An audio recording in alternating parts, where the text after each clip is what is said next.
আপনি কি জানেন যে আমরা যে ইন্টারনেট ব্যবহার করি সেই ইন্টারনেটের তথ্য সমুদ্রের নিচে বিছানো সাবমেরিন কেবল দিয়ে কিভাবে প্রেরণ করা হয়? আজ পর্যন্ত সমুদ্রের তলদেশে এত পরিমাণ কেবল বিছানো হয়েছে যে তা দিয়ে চাঁদকে 2 বার পেঁচানো যায়। আশ্চর্যজনক, তাই না? চলুন জেনে নেই বন্ধুরা, ইন্টারনেটের 99% ডেটা স্যাটেলাইটের মাধ্যমে নয়, বরং সমুদ্রের নিচে বিছানো কেবলগুলোর মাধ্যমেই স্থানান্তরিত হয়। এই কেবলগুলো উপরে থেকে রাবারের মতো দেখায়, কিন্তু ভেতরে রয়েছে আপনার চুলের থেকেও পাতলা তারের গুচ্ছ। এই সূক্ষ্ম তারগুলোই দ্রুতগতির ইন্টারনেট সংযোগ নিশ্চিত করে। ভারতের একমাত্র কোম্পানি টাটা কমিউনিকেশনস এই সাবমেরিন কেবল বিছানোর কাজ করে থাকে। তবে সবচেয়ে বেশি খরচ হয় যখন এই কেবলগুলো ক্ষতিগ্রস্ত হয়, কারণ সমুদ্রে শার্ক মাছ প্রায় এই কেবলগুলো কামড়ে ফেলে, ফলে মেরামত করতে প্রচুর ব্যয় হয়। এই কেবলগুলো বিছানোর প্রক্রিয়া অত্যন্ত জটিল। প্রথমে জাহাজে বড় বড় রোলারের মতো করে তারগুলো প্রস্তুত করা হয়। এরপর ক্রেনের সাহায্যে এই কেবলগুলো সমুদ্রের তলদেশে নামানো হয়।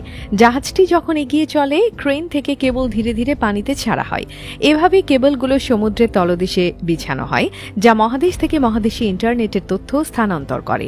এই পুরো প্রক্রিয়ায় সমুদ্রের গভীরতা, স্রোত এবং আবহাওয়া গুরুত্বপূর্ণ ভূমিকা পালন করে। কেবলগুলো যাতে সুরক্ষিত থাকে এবং দীর্ঘদিন ধরে কাজ করে সেজন্য বিশেষ যত্ন নেওয়া হয়। কেবলগুলোর উপরে শক্ত আবরণ থাকে, যা সেগুলোকে শার্ক এবং অন্যান্য সামুদ্রিক প্রাণীর আক্রমণ থেকে রক্ষা করে। তবুও কখনো কখনো দুর্ঘটনা ঘটে যায়।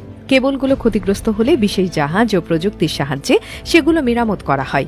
এই প্রক্রিয়াটি খুবই ব্যয়বহুল এবং সময় সাপেক্ষ। তবে এই সব কিছুর পরেও এই সাবমেরিন কেবলগুলোর মাধ্যমে আমরা দ্রুত এবং নিরবিচ্ছিন্ন ইন্টারনেট সেবা পেয়ে থাকি।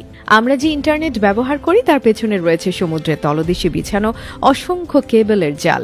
এই প্রযুক্তি আমাদের বিশ্বকে আরো সংযুক্ত করেছে এবং তথ্যের আদান প্রদানকে সহজতর করেছে। টাটা কমিউনিকেশনসের মতো কোম্পানিগুলোই এই ক্ষেত্রে গুরুত্বপূর্ণ ভূমিকা পালন করছে, যা আমাদের দেশের জন্য গর্বের বিষয়। আশা করি এই তথ্যগুলো আপনার জন্য উপকারী হয়েছে। ইন্টারনেটের এই আশ্চর্য জগৎ সম্পর্কে আরো জানতে আমাদের সাথে থাকুন।